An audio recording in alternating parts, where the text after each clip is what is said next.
अभी हाल ही में क्या हमें देखने को मिला है कि एशियन गेम्स जो कि चाइना के हांगझोउ में आयोजित हो रहे हैं, वहाँ पर भारत के अरुणाचल प्रदेश के कुछ एथलीट्स को वीज़ा देने से जो है मना कर दिया गया। इस इसी घटना के बारे में ये पूरा एडिटोरियल है। Politicising exchanges. एक्सचेंज का मतलब है जब जैसे दो पार्टी हैं तो एक पार्टी के लोग दूसरी तरफ जा रहे हैं, दूसरी पार्टी के लोग इस तरफ आ रहे हैं, उसको हम बोलते हैं एक्सचेंज। पॉलिटिसाइजिंग एक्सचेंजेस कुल मिला के कि जो नागरिकों का एक्सचेंज है उसका आप क्या कर रहे हो, राजनीतिकरण कर रहे हो। यानी कि वीज़ा देने के दौरान ये जो वीज़ा देने की प्रक्रिया है इसका आप राजनीतिकरण कर रहे हो। China's denial. डिनाई का मतलब होता है इनकार कर देना, मना कर देना। Of entry to Arunachal athletes. देखो, एक वर्ड होता है डिनाई, DENY, और एक वर्ड होता है रिफ्यूज़। कमेंट सेक्शन में बताएं आप मुझे कि इन दोनों में अंतर क्या होता है। एक तो है डिनाइल और एक है रिफ्यूज़, या फिर रिफ्यूज़ल भी हम कह सकते हैं। चाइना's denial of entry to Arunachal athletes shows up। Show up का मतलब है प्रदर्शित करती है, दिखाती है। द डिस्ट्रस्ट का मतलब हो गया अविश्वास, और टाइस का मतलब हो गया रिलेशंस, संबंध। तो चाइना के द्वारा इनकार कर दिया गया। क्या इनकार कर दिया गया? अरुणाचल प्रदेश के जो एथलीट्स हैं उनकी एंट्री को चाइना ने मना कर दिया। तो ये जो पूरी की पूरी घटना है ये क्या दिखाती है? ये दिखाती है कि भारत और चाइना के बीच में जो संबंध है उनमें डिस्ट्रस्ट, अविश्वास बना हुआ है। The Asian games. अब देखो, ये कॉमा से ये जो सेंटेंस चालू हो रहा है ना यहाँ विच से लेकर, ये क्या है? एडिशनल जानकारी दी जा रही है। विच वर ओपनड ऑन सितंबर 23। तो एशियन गेम्स के बारे में बताया जा रहा है कि भाई जिनकी शुरुआत कब हुई, कब ओपन हुए? 23 सितंबर को। किसके द्वारा ओपन किए गए? By Chinese president Xi Jinping. कहाँ पे ओपन हुए? चाइना के हांगझोउ में। Following a spectacular. और ये जो एशियन गेम्स आयोजित हुए किस चीज़ के बाद में? फॉलोइंग। फॉलो करने का मतलब होता है कि भाई इसके बाद में ये घटना हुई। Following a spectacular opening ceremony का मतलब होता है एक तरह का उत्सव।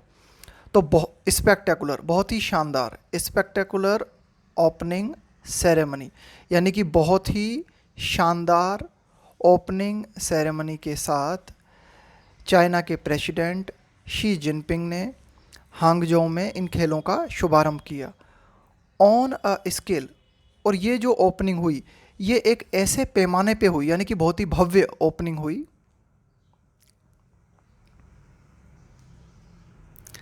That has now come to be expected from China. यानी कि इस तरह की जो भव्य ओपनिंग है, मतलब इस पैमाने पे ये ओपनिंग हुई, that has now come to be expected from China. यानी कि इस तरह की ओपनिंग की एक्सपेक्टेशन चाइना से की जाती है, यानी कि भविष्य में भी की जाती है, की जाएगी और अभी भी की जाने लगी है ना। That has now come to be expected from China. यानी कि इस तरह की ओपनिंग की उम्मीद आप चाइना से ही कर सकते हो, बहुत ही ग्रांड लेवल पे, बहुत ही भव्य लेवल पे। अब मैंने बताया था आपको यहाँ से लेके और यहाँ तक, ये क्या थी? एडिशनल जानकारी थी। वाक्य हमारा यहाँ से चालू है। The Asian games are meant to showcase a broader message of Asian solidarity. देखो, मीन का मतलब होता है मतलब, तात्पर्य। तो ये जो एशियन गेम्स थे इनका उद्देश्य क्या था, है ना? क्या था इनका उद्देश्य? आर मीन्ट टू शोकेस, दिखाना, प्रदर्शित करना, ब्रॉडर, व्यापक, एक बड़ा, message of Asian solidarity. Solidarity का मतलब होता है एकजुटता। तो एशियन गेम्स जो हैं उनका उद्देश्य क्या है?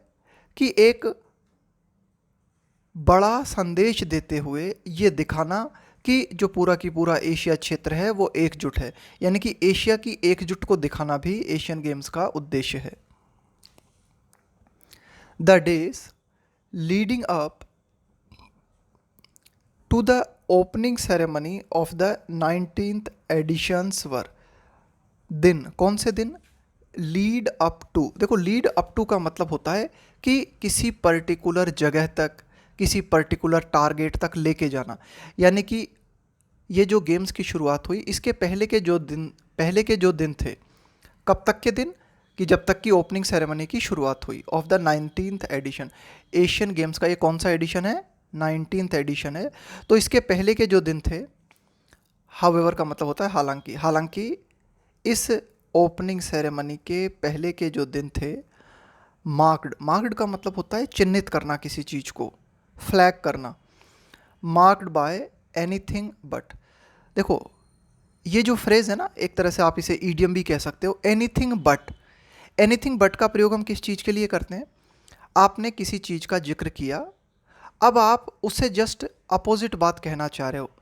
Used to mean the opposite of the stated quality.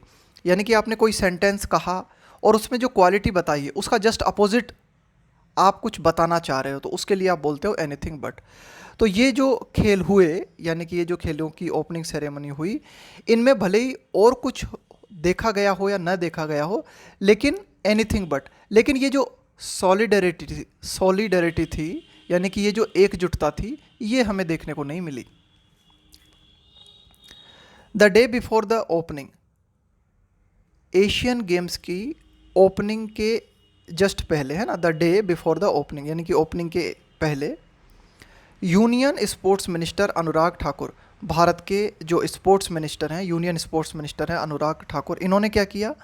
Cancelled his visit. इन्होंने, इनका विजिट था ये, यानी कि चाइना जाने वाले थे, तो इन्होंने अपना विजिट जो था उसको कैंसिल कर दिया। Cancelled his visit to China as a mark. As a mark का मतलब हो गया एक संकेत के रूप में, एक चिन्ह के रूप में। As a mark of protest to the last minute denial of entry to 3 Indian wushu players from Arunachal प्रदेश।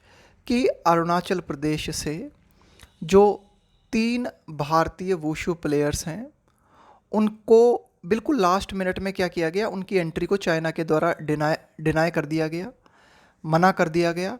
तो इस बात के प्रति विरोध प्रदर्शन करते हुए एक चिन्ह के रूप में जो यूनियन स्पोर्ट्स मिनिस्टर हैं अनुराग ठाकुर, उन्होंने अपने विजिट को कैंसिल कर दिया।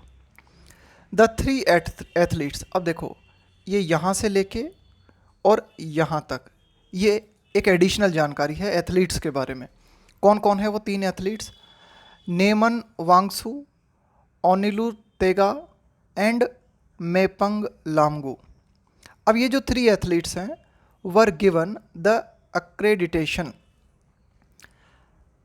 अक्रेडिटेशन का मतलब होता है ऑफिशियली किसी को रिकॉग्नाइज्ड करना, एक तरह से अप्रूवल देना।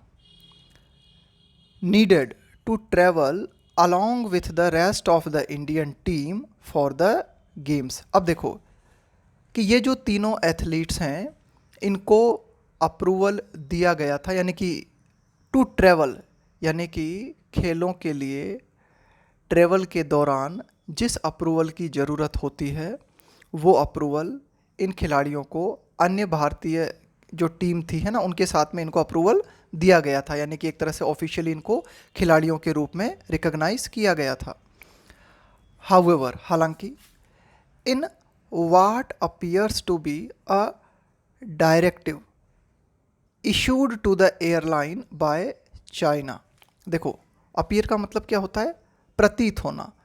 कि क्या प्रतीत होता है? टू बी का मतलब होता है होना, और डायरेक्टिव का मतलब है निर्देश। Issued to the airline by China. अब देखो, ऐसा लगता है, ऐसा प्रतीत होता है कि चाइना के द्वारा जो एयरलाइन है, एक तरह से जो विमान सेवा है, उनको चाइना के द्वारा जो है, ऐसा लगता है कि निर्देश दिए गए।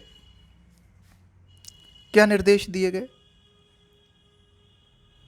The athletes were told they could not board their flights. यानी कि ये जो एयरलाइन थी, इन्होंने क्या कहा? इन्होंने एथलीट्स को कहा कि भाई आप फ्लाइट पे नहीं चढ़ सकते। देखो, बोर्ड करने का मतलब होता है सवार होना, जैसे जहाज़ पे सवार होना, विमान में सवार होना। तो कुल मिला के ये जो एयरलाइन थी, उस एयरलाइन के द्वारा क्या किया गया कि भाई इन खिलाड़ियों को कहा गया कि आप जो है इस एयरलाइन में नहीं चढ़ सकते। और एयरलाइन के द्वारा ये जो बात कही गई, ये ऐसा प्रतीत होता है कि एयरलाइन को चाइना से डायरेक्टिव है ना, निर्देश प्राप्त हुए थे। China has in the past issued stapled visa. देखो, स्टेपल का मतलब क्या होता है, साथ में किसी चीज़ को जोड़ देते हो ना आप, हिंदी में हम इसे बोलते हैं नत्थी कर देना। नत्थी करने का मतलब है जैसे मेन कॉपी है, मेन कॉपी के साथ आपने सप्लीमेंट्री कॉपी और जोड़ दिया ना, कुछ स्टेपल कर दिया आपने। अब देखो ये स्टेपल्ड वीज़ा क्या होता है। एक तो होता है नॉर्मल वीज़ा कि आप किसी देश में जा रहे हो किसी काम के लिए, तो आपके पास पासपोर्ट होता है, पासपोर्ट पे स्टांप लगाई जाती है। लेकिन स्टेपल्ड वीज़ा में क्या किया जाता है, आपके पासपोर्ट पे स्टांप नहीं लगाई जाती। आपका जो पासपोर्ट होता है उसके साथ एक पेपर जोड़ दिया जाता है, और उस पेपर के ऊपर वहाँ जो अधिकारी होता है वो आपके पर्टिकुलर देश में आने के कारण को लिख देता है। फिर जब आप अपने देश वापस जाते हो तो उस कागज़ को फाड़ दिया जाता है। कुल मिला के आपके पास आपकी यात्रा का कोई सबूत नहीं रह जाता। तो सुरक्षा की दृष्टि से ये एक बहुत बड़ी चुनौती है। और दूसरी बात, किसी देश के लिए ये अपने स्वाभिमान का सवाल है कि भाई आप क्या कर रहे हो, नागरिकों के साथ दोहरा बर्ताव कर रहे हो कि भाई आप ज़्यादातर लोगों को नॉर्मल वीज़ा दे रहे हो, लेकिन कुछ लोगों के लिए आप स्टेपल्ड वीज़ा जो है जारी कर रहे हो। तो ये एक तरह से क्या है, दोहरी नीति के अंतर्गत आ जाता है। तो China has in the past issued stapled visas to Indians from Arunachal Pradesh. कि अगर हम पास्ट की बात करें तो पास्ट में भी चाइना ने क्या किया है कि अरुणाचल प्रदेश के जो भारतीय हैं उन्हें स्टेपल्ड वीज़ा इशू किया है। ओनली इन जुलाई में हमने क्या देखा, 3 wushu players from Arunachal Pradesh, कि अरुणाचल प्रदेश से 3 वुशु प्लेयर्स जो हैं, ड्यू का मतलब है उन्हें ये काम करना था। ड्यू टू टेक पार्ट का मतलब होता है हिस्सा लेना in the world university games in Chengdu. अब देखो क्या हुआ था कि जुलाई में चेंगडू में वर्ल्ड यूनिवर्सिटी गेम्स हुए थे। इन गेम्स में 3 जो अरुणाचल प्रदेश के खिलाड़ी हैं उन्हें भाग लेना था। लेकिन जुलाई में हमने क्या देखा, ये जो 3 खिलाड़ी थे वर इशूड स्टेपल्ड वीज़ास। इन 3 खिलाड़ियों को भी स्टेपल्ड वीज़ा जारी किया गया। इन दिस इंस्टेंस, इस घटना में, यानी कि इस प्रकरण में या इस घटना में, the decision to bar the athletes, कि ये जो डिसीजन लिया गया है एथलीट्स को, बार का मतलब होता है मना कर देना, निषेध कर देना, है ना, इनकार कर देना, रोक लगा देना। अपीयर्स, तो इस प्रकरण में ये जो डिसीजन लिया गया है एथलीट्स पर रोक लगाने का, ये डिसीजन अपीयर प्रतीत होता है पर्टिकुलरली विंडिक्टिव। देखो विंडिक्टिव का मतलब होता है रिवेंजफुल, रिवेंज से भरा हुआ, प्रतिशोधात्मक। तो ये जो डिसीजन है पर्टिकुलरली बहुत ही ज़्यादा प्रतिशोधात्मक प्रतीत होता है। ऐसा इसलिए, ये एज जो आया है ना, ये एज बिकॉज का सेंस दे रहा है यहाँ पे। As visas were not needed to travel for athletes issued digital accreditation. देखो मैंने बताया एक्रेडिटेशन का मतलब होता है एक तरह की मान्यता, किसी को ऑफिशियली रिकॉग्नाइज करना। तो ये जो वर्तमान प्रकरण है, इस प्रकरण में क्या किया गया है, एथलीट्स को वीज़ा देने से मना किया गया है। तो ये जो पूरा की पूरा प्रकरण है ये प्रतिशोधात्मक प्रतीत होता है। ऐसा इसलिए कि ये जो खिलाड़ी हैं इनको क्या किया गया था, डिजिटल मान्यता दे दी गई थी, ऑफिशियली इनको जो है रिकॉग्नाइज कर लिया गया था। तो जब ऑफिशियली खिलाड़ियों को रिकॉग्नाइज कर लिया गया था तो इनको ट्रैवल करने के लिए वीज़ास की ज़रूरत नहीं थी।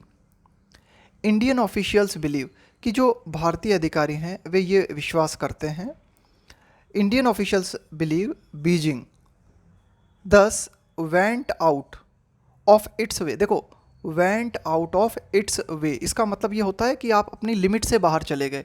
तो भारतीय अधिकारी जो हैं वो ये मानते हैं कि चाइना इस प्रकार से अपनी हद के बाहर चला गया, लिमिट के बाहर चला गया। टू बार का मतलब है रोक लगाना। Their travel by instructing the airline to not allow them to board. Board का मतलब मैंने बताया था सवार होना, चढ़ना। तो कुल मिला के भारतीय अधिकारी ये विश्वास करते हैं कि चाइना इस प्रकार से अपनी हद के बाहर चला गया कि उसने क्या किया कि इन खिलाड़ियों को ट्रैवल नहीं करने दिया। और किस तरह से ट्रैवल नहीं करने दिया कि उसने क्या किया कि एयरलाइन को जो है इंस्ट्रक्शंस दिए कि भाई इन खिलाड़ियों को बोर्डिंग पास न दिया जाए, इनको बोर्ड न करने दिया जाए।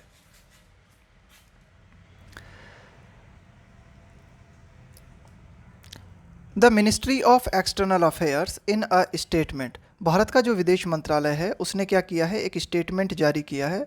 और उस स्टेटमेंट में ये डिस्क्राइब किया गया है, इस बात का वर्णन किया गया है, द एक्शन, चाइना का ये जो एक्शन है उसको किस तरह से डिस्क्राइब किया गया है, एज का मतलब है यहाँ पे के रूप में, टारगेटेड, टारगेट का मतलब है किसी को निशाना बनाना, and premeditated, premeditated का मतलब होता है सुविचारित, बहुत ही सोच विचार के कोई आप काम करते हो तो उसको बोलते हैं प्री मेडिटेटेड।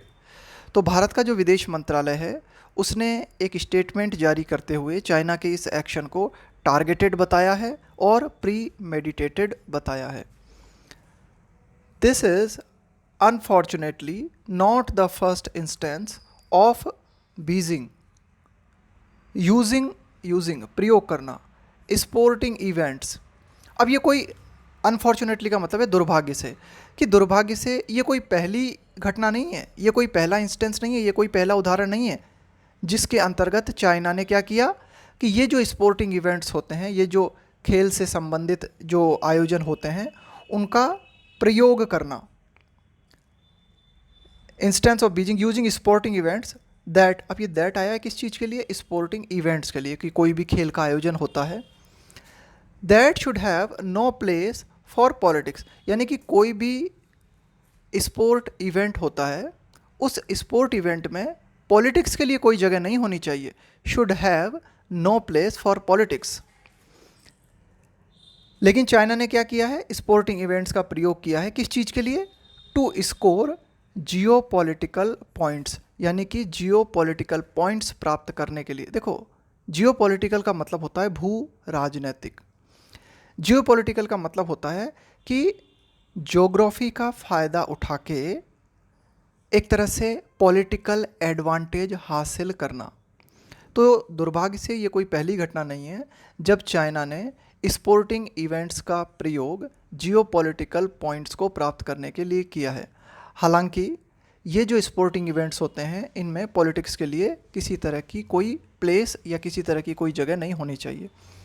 इन फरवरी लास्ट ईयर हमने क्या देखा, बीजिंग क्या किया, बीजिंग ने इल एडवाइज्डली, देखो इल एडवाइज्ड का मतलब क्या होता है, मिसगाइडेड, इसको हम कह सकते हैं not sensible, selected the People's Liberation Army, ये चाइना की सेना का नाम है, कमांडर, तो चाइना की सेना का एक कमांडर है, उस कमांडर को पिछले साल फरवरी में चाइना ने जो है सिलेक्ट किया, involved in the Galwan valley clash, clash का मतलब है फाइट, लड़ाई। तो कुल मिला के गलवान वैली में भारत और चाइना की जो लड़ाई हुई थी उस लड़ाई में ये कमांडर इन्वॉल्व था, शामिल था, और चाइना ने फरवरी में क्या किया, पिछले साल इस कमांडर को चुना एज किस रूप में, one of the torch bearers of the winter Olympics. देखो टॉर्च बियरर का मतलब होता है जो मशाल लेके चलता है ना, उसको बोलते हैं टॉर्च बियरर। जैसे खेल की शुरुआत होती है तो मशाल लेके जो खिलाड़ी चलते हैं या जो व्यक्ति चलता है उसको बोलते हैं टॉर्च बियरर। तो जो विंटर ओलंपिक्स हुए थे उन विंटर ओलंपिक्स में पीपल्स लिबरेशन आर्मी का जो कमांडर था जो कि गलवान वैली में शामिल था उसे टॉर्च बियरर के रूप में चुना गया। एक तो ये घटना हुई। बोथ देन एंड नाउ, यानी कि पिछले तब की भी बात करें हम और अगर अब की भी बात करें, जो ऑर्गेनाइजर्स हैं यानी कि जो खेल को आयोजित कराते हैं, हैव अपीयर्ड, तो ये जो खेल को आयोजित कराने वाले हैं वे ऐसा प्रतीत हुए हैं, यानी कि खेल के आयोजनकर्ताओं को देखकर ऐसा लगता है, मोर देन हैप्पी, कि वे पर्याप्त रूप से खुश हैं, to look the other way. देखो लुक द अदर वे। इसका मतलब ये होता है कि आप जानबूझकर कोई गलत एक्शन जो है उसको क्रिटिसाइज़ नहीं कर रहे। देखो, लुक द अदर वे का मतलब होता है कि आप किसी की आलोचना करते हो। क्यों? आप इसलिए उनकी आलोचना कर रहे हो क्योंकि जो पर्टिकुलर व्यक्ति है या पर्टिकुलर बॉडी है वो जो अनप्लेजेंट हो रहा है उसकी तरफ ध्यान नहीं देते। यानी कि अब ये जो आयोजन करता है इनको भी दिखाई दे रहा है कि गलत हो रहा है, लेकिन आयोजन करता जो है वो कुछ बोल ही नहीं रहे। गिवन और आयोजन करता क्यों नहीं बोल रहे कुछ? गिवन का मतलब होता है इस बात को ध्यान में रखते हुए, इस चीज़ को देखते हुए, चाइना's status as both a willing host and strong financial backer। Backer का मतलब होता है सपोर्ट करने वाला ऑफ सच इवेंट्स। आयोजन करता इसलिए कुछ नहीं बोल रहे, क्या कारण है उनका? चाइना का स्टेटस, चाइना का स्टेटस, चाइना का दर्जा। चाइना जो है दोनों रूप में, यानी कि विलिंग होस्ट का मतलब, विलिंग का मतलब होता है इच्छुक होना, होस्ट का मतलब है मेजबान जो आयोजित कराए किसी चीज़ को। कि भाई पहली बात तो चाइना जो है एक विलिंग होस्ट है, यानी कि किसी चीज़ के आयोजित कराने को, किसी चीज़ के आयोजन के लिए वो विलिंग है। इसके अलावा strong financial backer of such events, कि इस तरह के जो इवेंट्स होते हैं उनको फाइनेंशियली बहुत ही मजबूती से चाइना सपोर्ट करता है। इसलिए जो ऑर्गेनाइजर्स हैं वो ऐसा प्रतीत होता है कि वो भी अदर वे देख रहे हैं, यानी कि जानबूझकर जो गलत हो रहा है उसे होने दे रहे हैं। The acting president of the Olympic Council of Asia, कि ओलंपिक काउंसिल ऑफ एशिया के जो वर्तमान एक्टिंग प्रेसिडेंट हैं जिनका नाम है Randhir Singh, who met with president Xi in Hangzhou. अब ये जो रणधीर सिंह हैं ये चाइना के प्रेसिडेंट शी जिनपिंग से हांगझोउ में मिले। इन रिमार्क्स टू, रिमार्क्स का मतलब हो जाएगा यहाँ एक तरह से टिप्पणी करते हुए, कमेंट्स करते हुए, टू जर्नलिस्ट।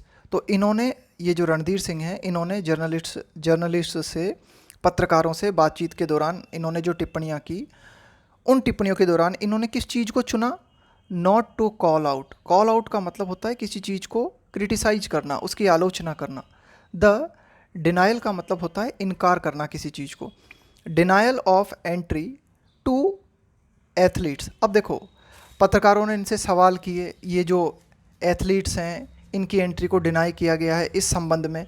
तो ये जो रणधीर सिंह थे इन्होंने इस डिनायल की आलोचना नहीं की, यानी कि इस डिनायल को इन्होंने कॉल आउट नहीं किया। इंस्टीड, इसके बजाय, ओनली सेइंग, ये कहते हुए कि the matter was being discussed. इसके बजाय इन्होंने क्या कहा? इसके बजाय सिर्फ इन्होंने ये कहा कि ये जो पूरा की पूरा मैटर है इसे डिस्कस किया जा रहा है। Beyond the Asian games, Asian games के परे अगर हम बात करें, यानी कि एशियन गेम्स को छोड़ दो और अगर हम बात करें, द लेटेस्ट चाइनीज़ एक्शन, कि ये जो चाइना के द्वारा जो लेटेस्ट एक्शन लिया गया है, सर्व एज अ रिमाइंडर, ये एक रिमाइंडर के रूप में है। ये मतलब इस चीज़ की, आप हमें याद दिलाता है किस चीज़ की? Of the current distrust in bilateral relations. Bilateral का मतलब होता है द्विपक्षीय। तो कुल मिला के एशियन गेम के परे अगर हम देखें तो चाइना का ये जो एक्शन है ये इस बात को सर्व करता है, यानी कि इस बात को दिखाता है, इस बात को रिमाइंड कराता है कि दोनों देशों के बीच में जो संबंध हैं उनमें अभी भी डिस्ट्रस्ट बना हुआ है, अविश्वास बना हुआ है। एज वेल एज, साथ ही साथ, as well as of the absence of adequate channels. Absence का मतलब है अभाव, एडिक्वेट का मतलब है पर्याप्त, चैनल्स का मतलब है माध्यम, of communication.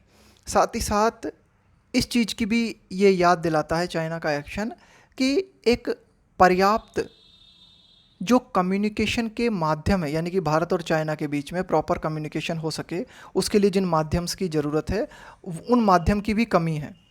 To deal with, deal with का मतलब होता है किसी चीज़ को हैंडल करना, उसे टैकल करना। To deal with long persisting, long, देखो परसिस्ट का मतलब होता है बने रहना, लॉन्ग परसिस्टिंग का मतलब है जो लंबे समय से बना हुआ है। थॉर्नी इश्यूज़, थॉर्नी का मतलब होता है कि कांटेदार, एक तरह से जो प्रॉब्लम क्रिएट कर रहा है। तो कुल मिला के कई जो प्रॉब्लम क्रिएटिंग इश्यूज़ हैं जो कि लंबे समय से बने हुए हैं उन्हें कैसे डील किया जाए, इसके लिए जो कम्युनिकेशन होना चाहिए उसके लिए भारत के और चाइना के पास पर्याप्त चैनल्स नहीं हैं। तो कई इश्यूज़ हैं, उन इश्यूज़ में क्या क्या ये भी है ना, इंक्लूडिंग वीज़ास है ना, वीज़ा का इशू भी शामिल है। New Delhi has correctly made clear, new Delhi ने ये क्लियर कर दिया है और बहुत ही करेक्ट, यानी कि एडिटोरियल जो है इस चीज़ को पूरी तरह से सपोर्ट करता है कि भाई जो न्यू दिल्ली के द्वारा, भारत के द्वारा जो एक्शन लिया गया है वो करेक्ट है। भारत ने ये क्लियर कर दिया है दैट रेस्टोरिंग, रेस्टोर का मतलब होता है पुनः बहाल करना, नॉर्मलसी, नॉर्मल स्थिति, सामान्य स्थिति, in relations will not be possible. तो भारत ने ये क्लियर कर दिया है कि जो संबंध हैं उनमें सामान्य स्थिति को पुनः बहाल करना संभव नहीं होगा। कब तक? Without completing the disengagement, disengagement का मतलब है सेना को पीछे लेना। Without completing the disengagement process, along का मतलब है के सहारे सहारे, the line of actual control, LAC, line of actual control, यानी कि भारत और चाइना की जो सीमा है। तो भारत और चाइना की सीमा पे जो सेना है, अगर उसका जब तक डिसएंगेजमेंट नहीं होगा तब तक नॉर्मलसी संभव नहीं है, ऐसा भारत ने कहा है और भारत ने बिल्कुल ठीक कहा है। And restoring peace in border areas, restore का मतलब है पुनः बहाल करना, कि भाई जो बॉर्डर एरियाज हैं वहाँ पे अगर आप पीस को दोबारा से, शांति को दोबारा से लाना चाहते हो, नॉर्मल स्थिति को दोबारा से लाना चाहते हो, तो वो तब तक संभव नहीं है जब तक कि जो सेनाएं हैं उनका डिसएंगेजमेंट नहीं किया जाता। अनटिल बीजिंग रिव्यूज़, यानी कि जब तक बीजिंग जो है, रिव्यू का मतलब होता है पुनरावलोकन करना, फिर से देखना, फिर से जज करना उस चीज़ को। इट्स स्टांस, स्टांस का मतलब होता है आपका रवैया, किसी चीज़ के प्रति आपका दृष्टिकोण। ऑन द बॉर्डर, यानी कि जो बॉर्डर इशू है उसके प्रति चाइना अगर जब तक अपने स्टांस को, अपने रवैये को फिर से रिव्यू नहीं करता। The current state of affairs, तो संबंधों की, यहाँ पे इस अफेयर्स का मतलब है संबंध, तो वर्तमान में संबंधों की जो स्थिति है भारत और चाइना के बीच में, वो स्थिति जो है इज़, उस स्थिति के लाइकली, लाइकली का मतलब होता है ऐसा होने की संभावना है। टू इंड्योर, इंड्योर का मतलब है टिके रहना, बने रहना। तो वर्तमान जो स्थिति है, वर्तमान जो संबंधों की स्थिति है भारत और चाइना के बीच में, वो वैसी ही स्थिति, यानी कि ठीक वैसा ही डिस्ट्रस्ट बने रहने की संभावना है। और ये जो डिस्ट्रस्ट है ये किसी भी चीज़ को, किसी को भी सूट नहीं करता, यानी कि जो करंट स्टेट ऑफ अफेयर्स है ये किसी के लिए भी ठीक नहीं है। Which suits neither India nor China, यानी कि वर्तमान जो संबंधों की स्थिति है वो न तो इंडिया को सूट करती है और न चाइना को सूट करती है, यानी कि दोनों देशों के लिए ही ठीक नहीं है। तो फाइनल लाइन में यही बात बताई गई है कि जब तक बॉर्डर के प्रति चाइना का जो रवैया है उस रवैये को चाइना फिर से रिव्यू नहीं करता, तब तक ये जो डिस्ट्रस्ट बना हुआ है दोनों देशों के बीच में, इस डिस्ट्रस्ट के टिके रहने की संभावना है, इस डिस्ट्रस्ट के बने रहने की संभावना है, इज़ लाइकली टू इंड्योर। ये था हमारा आज का एडिटोरियल।